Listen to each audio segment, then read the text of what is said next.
भगवत प्राप्ति की इच्छा जिस समय भक्त के हृदय में आती, उस समय जो साधन चलता है वो भगवान की कृपा से, भगवत प्राप्ति होती है वो भगवान की कृपा से। इसलिए साधक में कभी अहंकार नहीं आता जो कृपा पात्र होता है। जैसे भगवान ने कृपा की, गुरु की शरण करवाई, तो भगवान कह रहे तद्विद्य प्रणिपातेन परिप्रश्नेन सेवया उपदेक्षन्ति ते ज्ञानम ज्ञानिनस तत्वदर्शिना। अपने गुरुदेव के समीप जाओ, साष्टांग दंडवत करो, भली भांति सेवा करो, सेवक की भांति होकर निष्कपट भाव से फिर प्रश्न करो, तब वो तुम्हें जो ज्ञान देंगे तुम्हारे हृदय में वो तत्व ज्ञान प्रकाशित हो जाएगा। श्रुति भगवती कहती है उत्तिष्ठ जागृत प्राप्य वरान निबोधत क्षुरस्य धारा निशिता दुरत्यया दुर्गम पथस्तत् कवयो वदंती। श्रुति वेद कहते हैं उठो ऐ जीव, जागो और महान पुरुषों की खोज करो और महापुरुषों के समीप जाकर उनके चरणों की वंदना सेवा करके उनसे ज्ञान प्राप्त करो। ये मार्ग छुरे की धारा के समान, गिरते हुए देर नहीं लगती, केवल उनकी आज्ञा पर चलना नहीं गिर जाओगे। छुरे की धारा बहुत पतला मार्ग, छुरस्य धारा निशिता दुरत्यया दुर्गम पथस्तत् कवयो वदंती। ये छुरे की धार के समान ये ज्ञान का मार्ग भगवत मार्ग है। जैसा ज्ञानी गुरुदेव कह रहे हैं ठीक वैसे ही मार्ग पे चलोगे, कभी गिरोगे नहीं। भगवत प्राप्ति में अपना पुरुषार्थ मानने के कारण अहंकार रूपी दोष आ जाता है, और अहंकार दोष उत्पन्न होने के कारण कभी भी भगवत प्राप्ति नहीं होती। वो भीषण संकटों में फंसता चला जाता है, काम क्रोध लोभ मोह मद मत्सर अहंकार। जो साधक भगवत प्राप्ति के मार्ग में अपना बल रखता है भ्रष्ट हो जाएगा। अहंकार के नाश के लिए फिर भगवान विपत्ति संकट बड़ी बड़ी अपमानजनक वृत्तियां भेजते हैं उसके सामने। अब देख, ये भगवान की विशेष कृपा साधक के ऊपर होती है कि जब वो गर्व करता है तो भगवान उसके सामने विपत्ति संकट और अपमान भेजते हैं। केनोपनिषद में कथा आती है कि देवराज इंद्र दैत्यों से विजय प्राप्त करके बड़ा उत्साह नाच गाना मना रहे थे और सब गरज रहे थे देवता। भगवान ने देखा कि अरे मेरे बल से बलवान होकर के ये विजय प्राप्त किए और अहंकार स्वयं कर रहे। केनोपनिषद में है ये कथा। तो भगवान एक विशाल यक्ष के रूप में प्रकट होते, ऐसे सभा में नृत्यगान हो रहा था दूर से, इतना विशाल आकर्षणकारी रूप। देवराज इंद्र ने कहा कौन सभा में जाके परिचय लाएगा, ये कौन बहुत दूर बलवान खड़ा है। भगवान अग्निदेव सामने गए और कहा मैं परिचय लेके आता हूं। सामने गए, कहा तुम यक्ष कौन हो, ऐसा यक्ष तो हमने कभी नहीं देखा, तो उनका पहले परिचय बताओ। तो तुम परिचय जानने आए हो हमारा, तुम कौन हो? तो उनका मेरा परिचय तुम जानते ही होगे, मुझे अग्नि देवता कहते हैं, मैं अपार बलशाली हूं। अच्छा, क्या कर सकते हो तुम? पूरे त्रिभुवन को सूखे उपले की तरह भस्म कर सकता हूं। अच्छा ऐसा? एक तिनका डाला और कहा भस्म करके दिखाओ। पूरी ताकत लगा दी, दाहिका शक्ति भगवान ने खींच ली तो अग्निदेव जला ही नहीं पाए। सर नीचा किया और चले गए। देवराज इंद्र ने पूछा कौन? बोले असमर्थ हूं मैं उनके परिचय को जानने का। भगवान वायुदेव, उन्होंने कहा भगवान मैं अभी गए, कौन हो तुम? भगवान यक्ष स्वरूप में थे, उन्होंने कहा तुम कौन हो जो परिचय जानने आए हो, बहुत बलवान लगते हो। बोले हाँ मैं महाबल हूं, समस्त प्राणियों का पोषण करता हूं, अनंत ब्रह्मांडों को तिनके की तरह उड़ा सकता हूं। अच्छा ये तिनका है, इसको उड़ा दो। पूरी ताकत लगा दी, वायु देवता तिनका भी नहीं उड़ा पाए।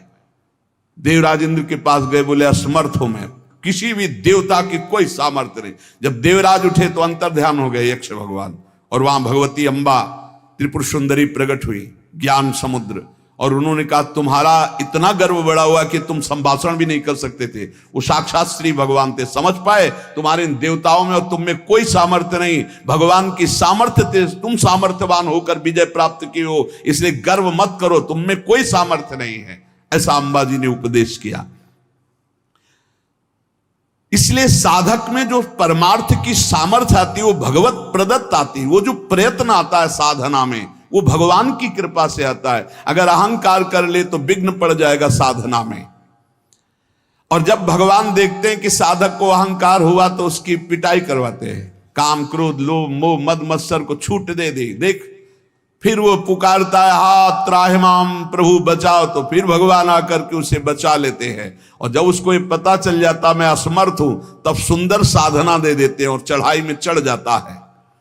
इसलिए भगवान की शरण में रह करके भगवत बल से साधना भगवत प्राप्ति की हो रही, किंचन मात्र कोई साधक अभिमान न करे। भगवत कृपा से ही संत संग मिला, भगवत कृपा से साधना का मार्ग मिला, भगवत कृपा से साधना हो रही, भगवत कृपा से भगवत प्राप्ति हो जाएगी। आप थोड़ा भी अहंकार करके इधर उधर विचलित ना हो। भगवान का एक व्रत है, सकृदेव प्रपन्नाय तवास्मीति च याचते अभयम सर्वभूतेभ्यो ददाम्ये तद व्रतम मम। एक बार जो मेरी शरण में आकर कह देता है हे नाथ मैं आपका हूं, मैं उसे स्वीकार कर लेता हूं और समस्त भूतों से अभय कर देता हूं। ये मेरा व्रत है, ये मेरा प्रण है। फिर ये मनुष्य भगवान की शरण में आकर अपना कल्याण क्यों नहीं चाहता, जब भगवान ऐसा कह रहे। दया सागर भगवान जीवों पर इतनी अपार दया किए हुए हैं कि कोई उसकी सीमा नहीं है। वे क्या दया किए, क्या दे देते हैं। घंटों के ऑक्सीजन का पैसा लगाओ, देखो जब अस्पताल में ऑक्सीजन लगता है ना, फिर घंटों का पैसा लगता है। यहां पूरा जीवन हो जा रहा है ऑक्सीजन लेते, कितनी फीस दे रहे हो भगवान को। आकाश वायु जल पृथ्वी, कितनी भगवान की अहेतुकी कृपा हम पर, दया ही दया है। भगवान ने तो सब कुछ किया, तुम्हें बना दिया, तुम्हारे शरीर को बनाया, सब तुम भगवान के लिए क्या कर रहे हो। भगवान असीम कृपा सब पर किए हैं। दया सागर का यदि हम ये कहें कि भगवान बड़े कृपालु बड़े दया सागर हैं, तो हम आपको सही कह रहे हैं। उनकी महिमा के आगे निंदा करने के जैसे समान है, क्योंकि सागर की तो सीमा है, भगवान की दया की तो असीम है, असीम कृपा है। भगवान की दया की कोई सीमा नहीं। अच्छे अच्छे बड़े बड़े महाभागवत हुए, कोई भगवान की सीमा को नहीं पार पा पाया। आप कल्पना नहीं कर सकते भगवान की दया से क्या हो सकता है। कोई ऐसा उदाहरण नहीं है कि भगवान की हम दया को समझा सके। बस इतना उदाहरण देते हैं कि जैसे मां है, असंख्य जीव हैं और सब मां से ही पैदा हुए हैं अपनी अपनी। अगर असंख्य माताओं का प्यार मिलाया जाए तो जो अपने पुत्र के दया स्नेह में मां बावरी बनी रहती है एक वात्सल्य से, ऐसी अनंत माताओं का वात्सल्य जोड़ा जाए तो हमारे वात्सल्य समुद्र भगवान के एक बूंद के बराबर भी नहीं। ऐसे कृपा समुद्र भगवान है। ऐसी हालत में हम भगवान की दया की बात कैसे तुम्हें बतावे। मां अपने बच्चे के लिए जो कुछ करती है उसमें बहुत प्यार होता है, उसमें दुलार भरा होता है। आप इतना समझ लो, बच्चा शरारती है और दोष के कार्य करता है तो माता ही जो बहुत दूध पिला करके पुष्ट किया है वो थप्पड़ भी जमाती है, वो डांट भी लगाती है। ऐसा ही कुछ भगवान भी करते हैं। जब तुम मनमानी आचरण करते हो, धर्म विरुद्ध आचरण करते हो, तो वही दया समुद्र भगवान दया करके फिर विपरीत परिस्थितियां देते हैं। वो रोता है, लेकिन देखो एक बात यहां ध्यान रखना है, जब बच्चे को मां मारती तो बच्चा दूसरी तरफ नहीं भागता, मां की तरफ ही भागता है। ये खास बात है। मां मार रही तो भी वो गोदी में उसी की चढ़ना चाहेगा, यही खास बात है। बच्चा किसी और का आश्रय नहीं ले सकता। ऐसे ही सकृदेव प्रपन्नाय तवास्मीति च याचते। कैसी भी परिस्थिति दुख की हो, भक्त को भगवान को ही पुकारना चाहिए। परिस्थिति तभी आती है जब अहंकार कोई न कोई, किसी तरह का अहंकार, तभी विपरीत परिस्थिति आती है।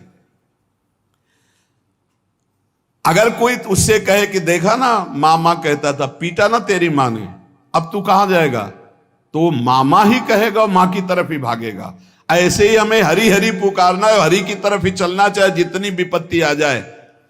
इस बात पर बहुत ध्यान देना चाहिए। और जब वो मां पीट लेती है और बच्चा दौड़कर मां की तरफ जाता है तो हृदय से लगाती, आंसू पोंछती, कहती बहुत आज पीटा ना, देखो तू क्यों उपद्रव करता, मैं नहीं चाहती तुझे पीटना पर तू उपद्रव करता, मुझे पीटना पड़ता। ऐसे हरि फिर दुलार करते हैं, ऐसे हरि आंसू पोंछते हैं किसी न किसी रूप में आकर के। भगवान स्वयं साधक को अध्यात्म की ऊंचाई पर चढ़ाने के लिए छोड़ देते हैं। चलो, जैसे अपने छोटे से बच्चे को जब मां चलना सिखाती है, पहले पकड़ के फिर छोड़ देती है, चलो, लड़खड़ाता है तो पकड़ लेती, पर वो चढ़ाती है। बच्चे को चलना भी वही सिखाती है और मालिश भी वही तेल की करती है, पैरों को पुष्ट भी वही कर, पूरा का पूरा कार्य भगवान कर रहे हैं। पकड़ के सत्संग में लाना, सिखाना, चलाना, अध्यात्म की ऊंचाई तक सब कुछ भगवान कह रहे हैं। जैसे वो मां बच्चे को ऐसे चलाती है, ऐसे श्री भगवान चला रहे हैं। मां का प्यार बच्चा भूल सकता है, लेकिन मां का प्यार सदैव बच्चे के प्रति बढ़ता जाता है।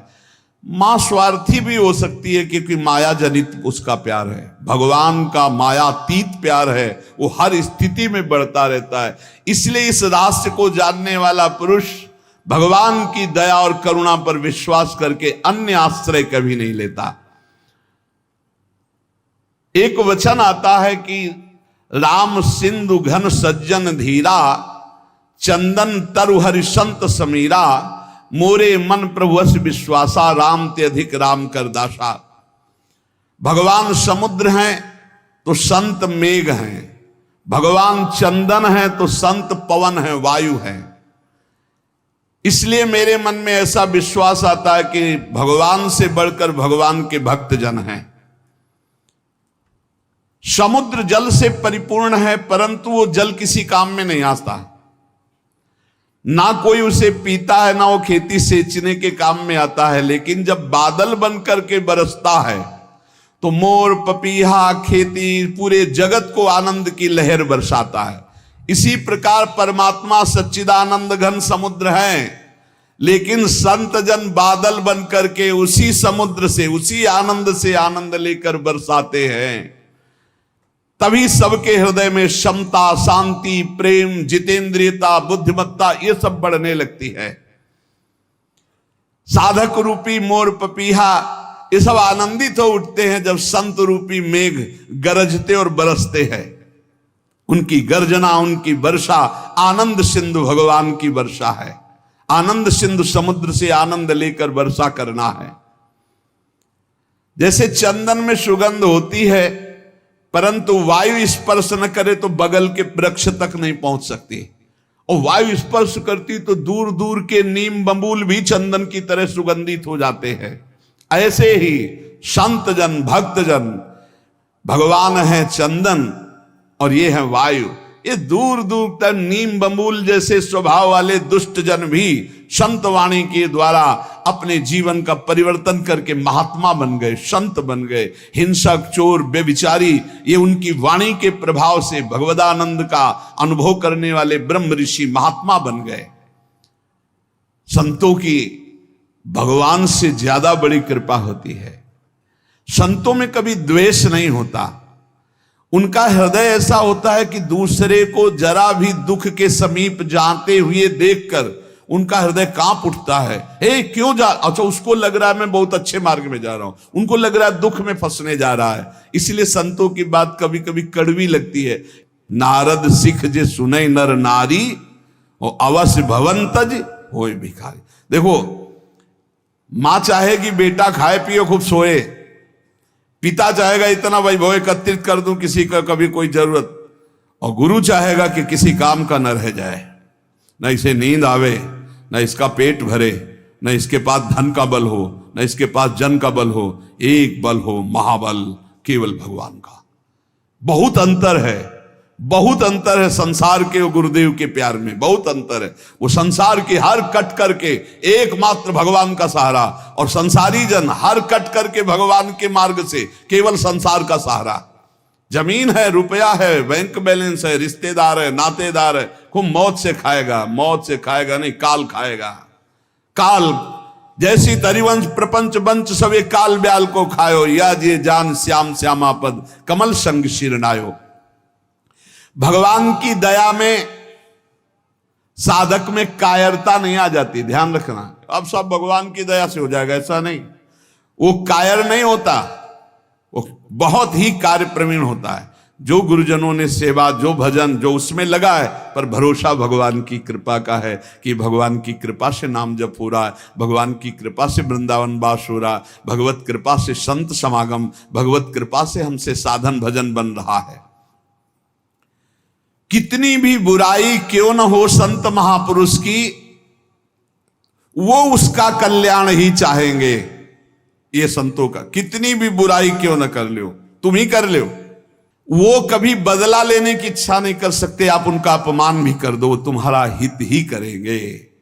वो तुम्हें दुर्गुण दुराचार से, माया से हटा करके भगवान में ही तन्मय करेंगे, तभी। ये ड्यूटी है। हरई शिष्य धन शोक न हरई, सो गुरु घोर नरक मा पर। तुम तो जहां जाओगे जाओगे, तुम्हारी जिम्मेवारी हुई, उनको भी जाना पड़ेगा। हरई शिष्य धन शोक न हरई, सो गुरु घोर नरक मा पर। गुरु शिष्य अंध बधिर कर लेखा, एक न सुनई एक ने। गुरु देख नहीं रहे कैसे चल रहा, और शिष्य सुन नहीं रहे कि गुरु कह क्या रहे। भगवान और भगवान की संत करुणा के भंडार है।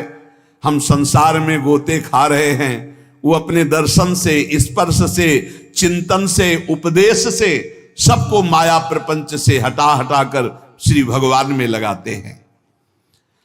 लोगों को पवित्र करने वाले जहां प्रकट होते हैं संत जन, वो भूमि पावन होती है, वो कुल पावन होता है, वो देश पावन होता है। जिसका चित्त अपार संबित सुख सागर परब्रह्म में लगा है, वो जहां बैठता है वहां पावनता का प्रचार प्रसार होता है। युधिष्ठिर जी महाराज विदुर जी से कहते हैं कि भवद्विधा भागवतास तीर्थ भूता स्वयं विभु, तीर्थी कुर्वन्ति तीर्थानि स्वांतास्थेन गदाभृत।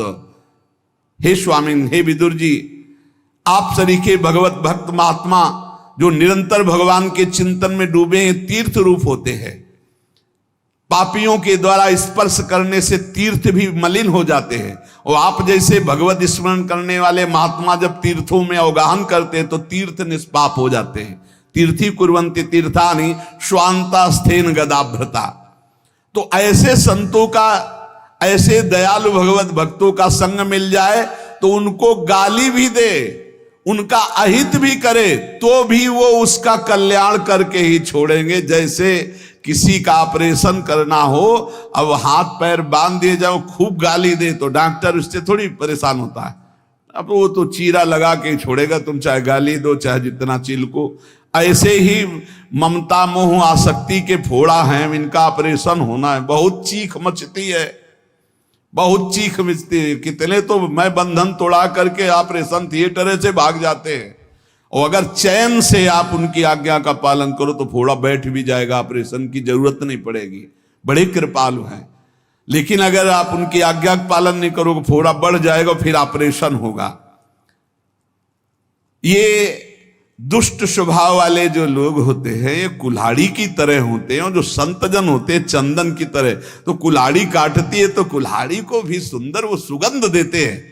चंदन में जब कुल्हाड़ी, तो उसको भी शीतलता और सुगंध देते हैं। लेकिन वो चंदन कटने के बाद भी देवताओं के सिर पर चढ़ता है, और कुल्हाड़ को आग में रख के उसका मुंह घन से कुचला जाता है। अगर दुष्ट लोग दुष्टता करते तो संत जन अपना स्वभाव उन्हें प्रदान करते। तुम्हारा मंगल हो, तुम्हारे ऊपर भगवान की कृपा बरसे, तुम्हारी बुद्धि शुद्ध हो। संत सुरसरी के समान, गंगा जी के सुरतरु काम कल्प वृक्ष के समान हैं। अगर हम संतों का सेवन करें तो हमारी असत वासनाएं नष्ट होकर भगवान की प्राप्ति निश्चित करा दे। श्रद्धा प्रेम करने वालों का कल्याण होते देखा है, तो मुझे आपकी इस बात पर विश्वास नहीं हो रहा है कि संत समान भाव के होते हैं।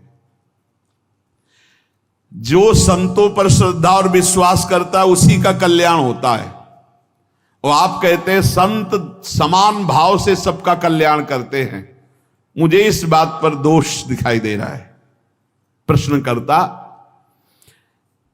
तो यहां उत्तर दे रहे हैं कि श्रद्धा और प्रेम की कमी के कारण यद्यपि संतों की सब पर बराबर कृपा होती है, पर जिसके श्रद्धा और विश्वास की कमी होती है तो वो दोष ही देख पाता है, संतों पर गुण दर्शन नहीं कर पाता। जैसे सूर्य बिना किसी पक्षपात के सबको समान प्रकाश देते हैं, पर दर्पण में प्रतिबिंब पड़ता है और सूर्यकांत शीशा में भी सूर्य का प्रकाश पड़ता है, तो दोनों में अंतर है। दर्पण में केवल एक चमक भर आएगी और सूर्यकांता शीशा में आग पैदा हो जाएगी। उसके ऊपर आप कागज कुछ रखो, आग पैदा कर देगा। ऐसे ही कोई इसमें सूर्य का दोष नहीं कि उस दर्पण में कम प्रकाश दे रहे हैं, उसमें ज्यादा दे रहे हैं। इसी प्रकार संत बराबर कृपा करते हैं, पर श्रद्धा और विश्वास जिसमें संतों के प्रति है वहां ज्यादा कृपा प्रकाशित हो जाती है, और जो कम श्रद्धा वाले होते हैं उनको कम लाभ मिलता है, और जो बिल्कुल श्रद्धा नहीं है तो उनको लाभ ही नहीं मिलता।